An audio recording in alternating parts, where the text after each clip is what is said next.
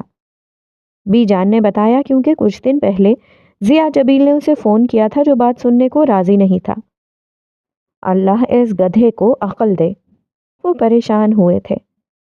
بھائی جان آپ پریشان نہ ہوں، ابھی بچہ ہے، سمجھ جائے گا، بی جان نے تسلی دی۔ بچہ نہیں ہے، وہ باپ ہے سب کا، لیکن عقل تو اس میں گدھے جتنی بھی نہیں ہے۔ وہ بڑبڑاتے باہر نکل گئے تھے جبکہ بی جان سوچ رہی تھی کہ ایسا کیا کیا جائے جس سے آر جے کو عقل آ جائے۔ آپ خوش ہیں نا ہانی بیٹا؟ ہمدان صاحب نے خاموش بیٹھی ہانم سے پوچھا تھا۔ جی انکل، بہت، میں نے کبھی سوچا بھی نہیں تھا کہ میں اس یونیورسٹی میں پڑھ پاؤں گی۔ اس کا ایڈمیشن ہو چکا تھا، وہ اب گھر واپس جا رہے تھے۔ ہانم کے ڈپارٹمنٹ والے سیٹھ ہمدان صاحب کو اچھے سے جانتے تھے، انہیں زیادہ دیر نہیں لگی تھی اور جلدی ہی اس کا ایڈمیشن ہو گیا تھا۔ کوئی بات نہیں، اب دل لگا کر پڑھنا اور کچھ بن کر دکھانا، وہ اس کا حوصلہ بڑھا رہے تھے۔ آپ میرا گھر دیکھنا چاہو گی یا آپ کو آپ کے گھر چھوڑ دوں؟ انکل پھر کبھی دیکھ لوں گی، آپ مجھے گھر چھوڑ دیں، امی انتظار کر رہی ہوں گی، خانم نے جواب دیا تھا۔ آپ کی وائف کیسی ہیں انکل؟ اچانک خانم نے سوال کیا تھا۔ وہ تو نہیں ہے۔ ان کی بات سن کر خانم چونکی تھی۔ جب ماہین پیدا ہوئی تھی وہ تبھی مجھے چھوڑ گئی تھی، وہ افسردہ سے کہہ رہے تھے۔ خانم کو افسوس ہوا۔ میں آسی سے شادی کرنا چاہتا ہوں۔ ان کی بات پر خانم نے جھٹکے سے رخ موڑا تھا۔ کیا آپ مذاق کر رہے ہیں؟ خانم کو حیرت ہوئی۔ ہرگز نہیں، وہ سنجیدہ تھے۔ میں چاہتا ہوں کہ اس کی ساری محرومیوں کا ازالہ کروں۔ ساری زندگی اس نے پریشانیوں میں گزاری ہے۔ اگر آپ لوگ میرے ساتھ ہوں گے تو محلے کا تو کیا، دنیا کا کوئی انسان آپ لوگوں کو تنگ نہیں کر پائے گا۔ خانم کو ان کی بات سمجھ آ رہی تھی۔ لیکن انکل، امی؟ اس نے انکار کر دیا ہے، وہ نہیں کرنا چاہتی، اسے زمانے کا ڈر ہے، وہ سنجیدہ سے کہہ رہے تھے۔ خانم اچھی طرح جانتی تھی کہ اس کی ماں نے ساری زندگی دکھوں میں گزاری تھی۔ وہ خود دل سے چاہتی تھی کہ اس کی ماں خوش رہے، اپنی زندگی کو جیے۔ اگر آسی مان گئی تو آپ لوگوں کو کوئی اعتراض تو نہیں ہوگا نا؟ وہ اب خانم سے پوچھ رہے تھے۔ نہیں انکل، ہمیں کوئی اعتراض نہیں ہوگا، میں خود چاہتی ہوں کہ وہ خوش رہیں۔ وہ مسکرائی تھی۔ میں بھی یہی چاہتا ہوں۔ گاڑی میں گہری خاموشی چھا گئی تھی۔ میں نے بچپن سے آسی کو چاہا ہے۔ میں باہر پڑھنے گیا تھا تاکہ اسے ایک اچھا مستقبل دے سکوں، لیکن وہ شاید میری قسمت میں نہیں تھی۔ وہ غور سے ان کی بات سن رہی تھی۔ جب آسی کی شادی ہوئی اس سے پہلے ہی میری شادی ہو گئی تھی۔ میں آیا ضرور تھا لیکن بہت پریشان تھا۔ اپنی چاہت کو کسی اور کا ہوتے دیکھنا بہت تکلیف دہ تھا، لیکن میں اسے دھوکہ نہیں دے سکتا تھا۔ وہ کسی اور کی ہو گئی تھی اور میں چپ چاپ دیکھتا رہا اور پھر واپس چلا گیا۔ انکل، آپ کی وائف کون تھی؟ مطلب شادی کیسے ہوئی تھی؟ وہ ایک پاکستانی لڑکی تھی، یہاں کی ایک کمپنی میں کام کرتی تھی اور کمپنی والوں نے اسے امریکہ بھیج دیا تھا۔ اسے وہاں جا کر پتہ چلا تھا کہ اس کے ساتھ دھوکہ ہوا ہے۔ وہ رات ہوٹل سے بھاگ گئی تھی اور اتفاقاً میری گاڑی سے ٹکرائی تھی۔ انسانیت کے ناطے مجھے اسے تحفظ دینا پڑا۔ میں نے اس سے شادی کر لی اور یوں آسی مجھ سے بچھڑ گئی۔ خانم کو ان کی کہانی سن کر حقیقتاً دکھ ہوا تھا۔ اتنا تو کبھی ابو نے بھی امی کو نہیں چاہا ہوگا جتنا حمدان انکل چاہتے ہیں۔ اللہ ان کی خواہش پوری کرے، آمین۔ خانم نے صدقے دل سے دعا کی تھی۔ کچھ دیر بعد حمدان انکل نے اسے گھر کے سامنے اتارا تھا۔ وہ اندر نہیں آئے تھے۔ کوئی بھی مسئلہ ہو مجھے فون کر دینا، میں خود دیکھ لوں گا۔ خانم ان کا اشارہ سمجھ چکی تھی۔ اور میں آپ کے لیے دعا کروں گی انکل کہ وہ آپ کے اور امی کے لیے بہتری کرے۔ وہ مسکرا کر آمین کہتے واپس جا چکے تھے اور خانم گہرا سانس لے کر گھر کے اندر داخل ہوئی تھی۔ آج کی یہ لڑائی جارڈن کو ہر قیمت پر جیتنی تھی۔ اسے اپنے مد مقابل شخص میں اپنا باپ نظر آ رہا تھا جس سے وہ انتہا کی نفرت کرتا تھا۔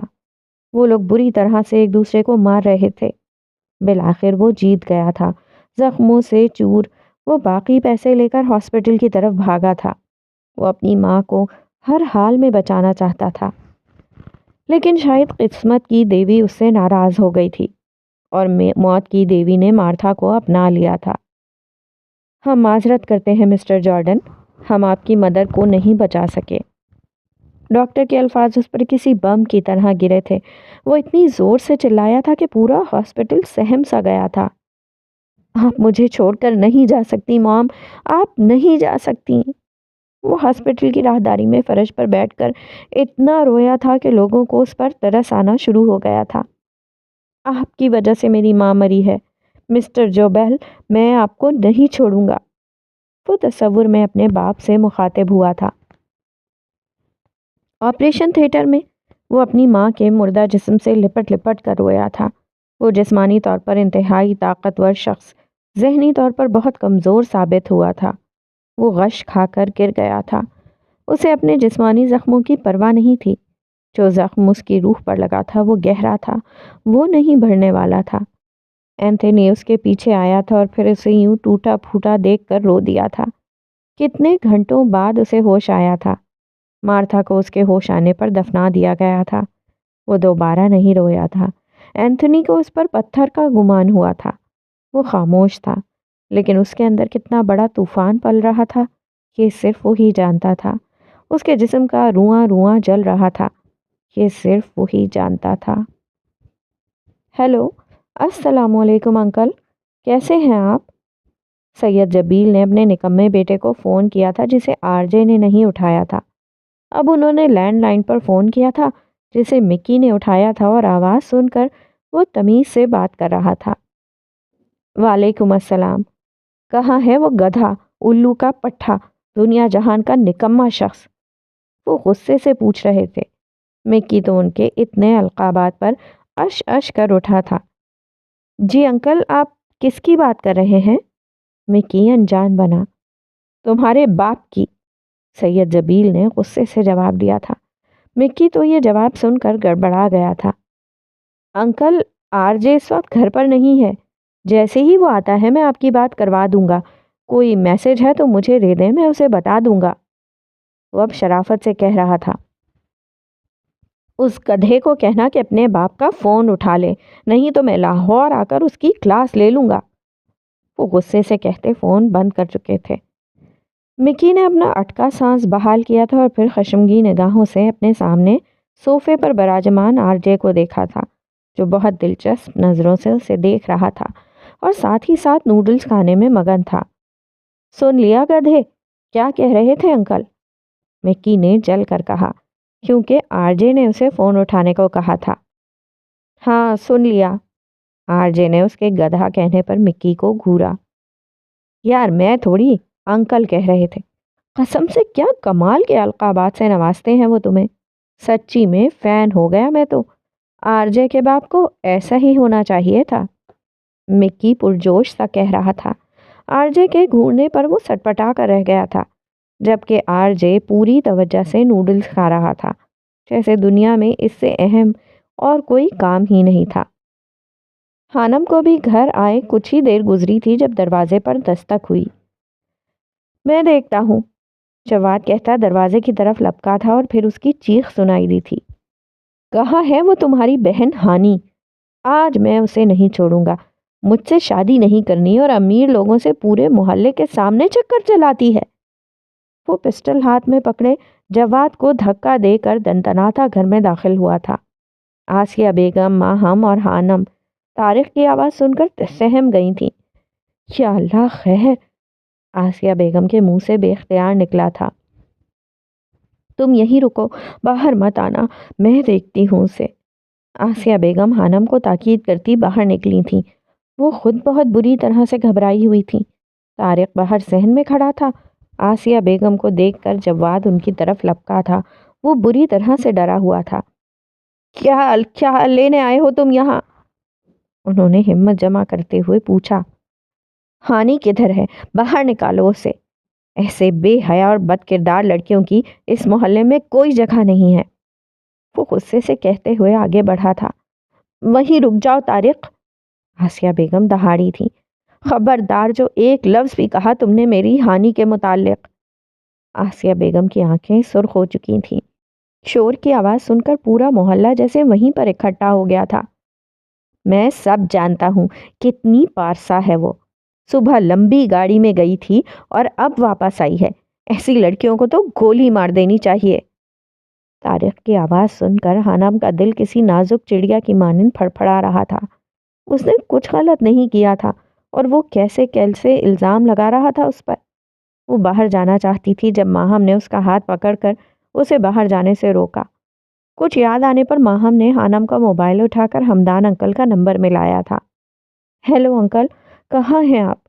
پہلی ہی بیل پر فون اٹھا لیا گیا تھا۔ انکل، یہاں بہت بڑا مسئلہ ہو گیا ہے، آپ پلیز جلدی آئیں۔ محب کانپتی آواز میں کہہ رہی تھی۔ اس کا دماغ ایسے واقعات پر حانم سے تیز کام کرتا تھا۔ وہ کسی غلط جگہ پر نہیں گئی تھی، داخلہ لینے گئی تھی یونیورسٹی میں، آسیہ بیگم نے جواب دیا تھا۔ دیکھ رہے ہو محلے والوں، کیسے ہماری ناک کے نیچے کھیل رچایا جا رہا ہے۔ یہ لڑکی کالج یونیورسٹی کے بہانے جانے کہاں کہاں جاتی ہے۔ میں نے کہا چپ کر جاؤ طارق، خدا کا کچھ خوف کرو، کیوں ایک معصوم بچی پر الزام لگا رہے ہو؟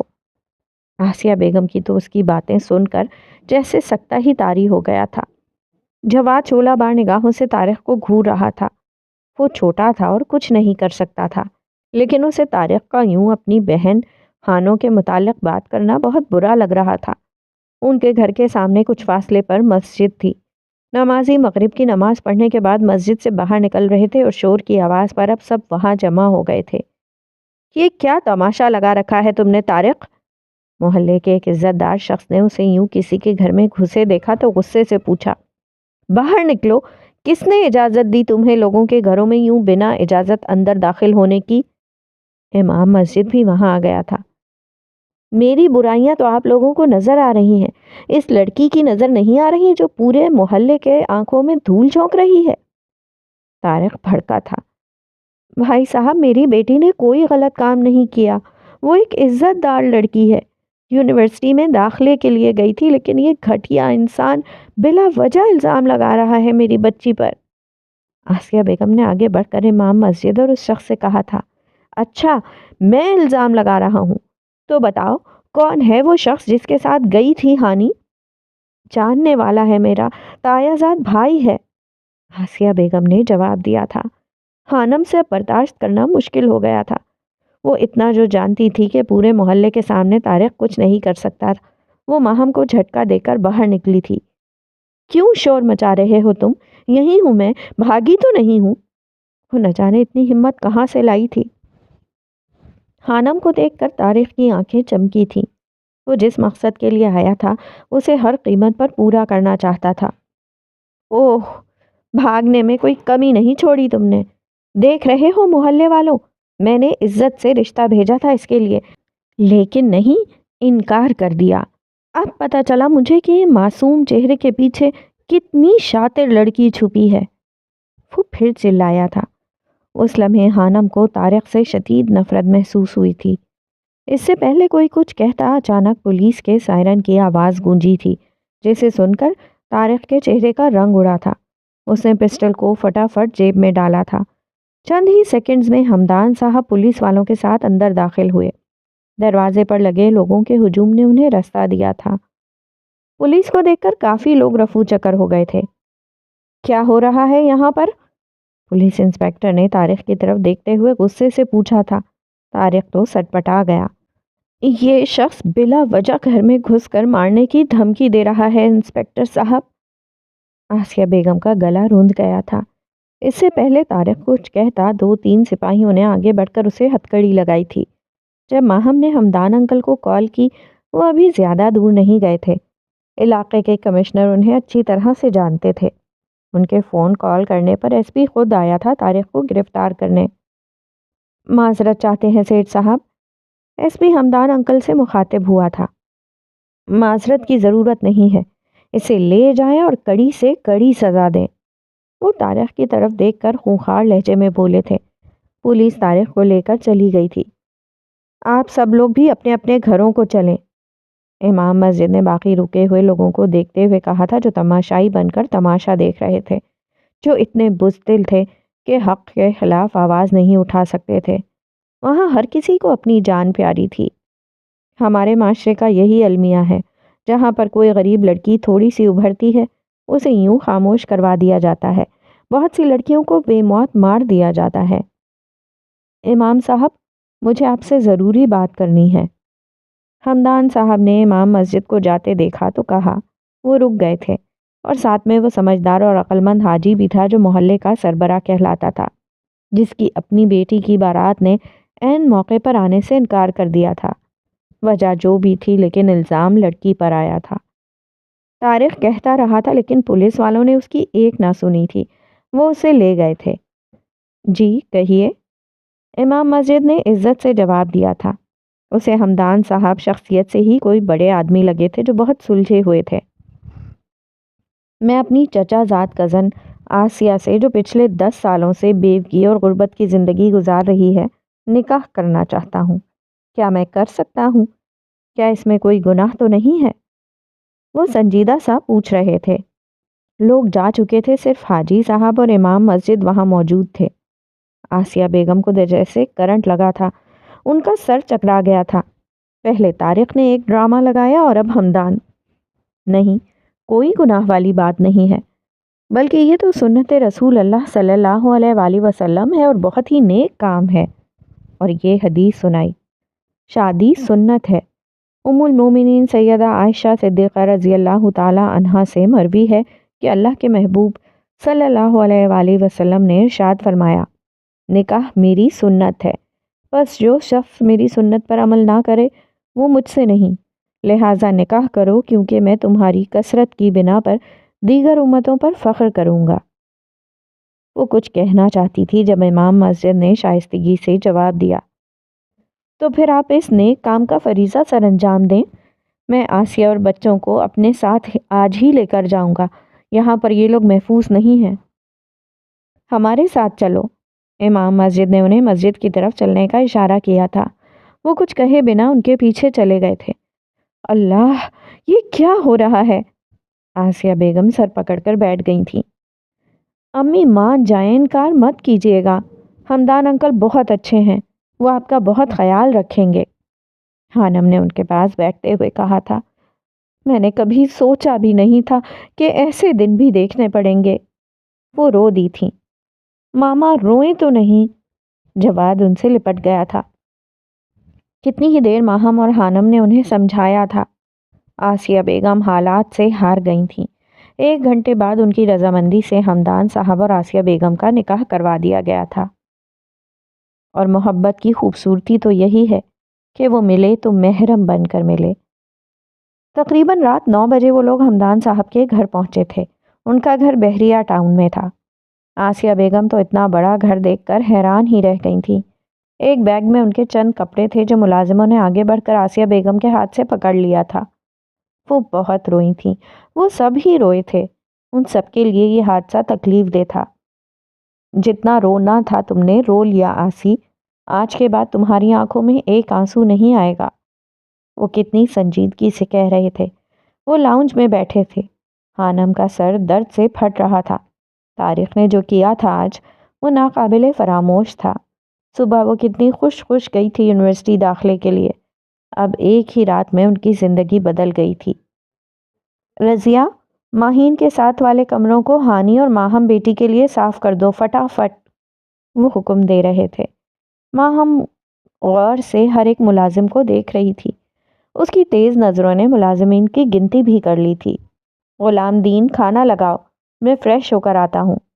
جی صاحب۔ ملازم جو ان سب کو حیرت سے دیکھ رہے تھے اس کے حکم پر دوڑے چلے گئے تھے۔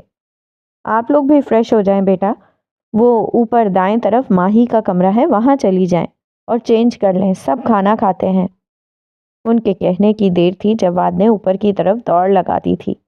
خانم اور ماہم آگے پیچھے سیڑھیوں کی طرف بڑھی تھیں۔ آسیہ بیگم بھی صوفے سے اٹھ کر پیچھے جانے لگی تھیں جب ہمدان صاحب کی آواز گونجی، کہاں جا رہی ہو آسی؟ ہمارا کمرہ ادھر ہے۔ آسیہ بیگم کے قدم رکے تھے۔ وہ اس بات میں سر ہلاتی ہمدان کے پیچھے چلی گئی تھی۔ ماہم نے مشکل سے اپنی مسکراہٹ ضبط کی تھی۔ اوپر مرو، خانم نے اسے گھورتے ہوئے کہا تھا، اور وہ کھلکھلاتی اوپر کی جانب بڑھ گئی تھی۔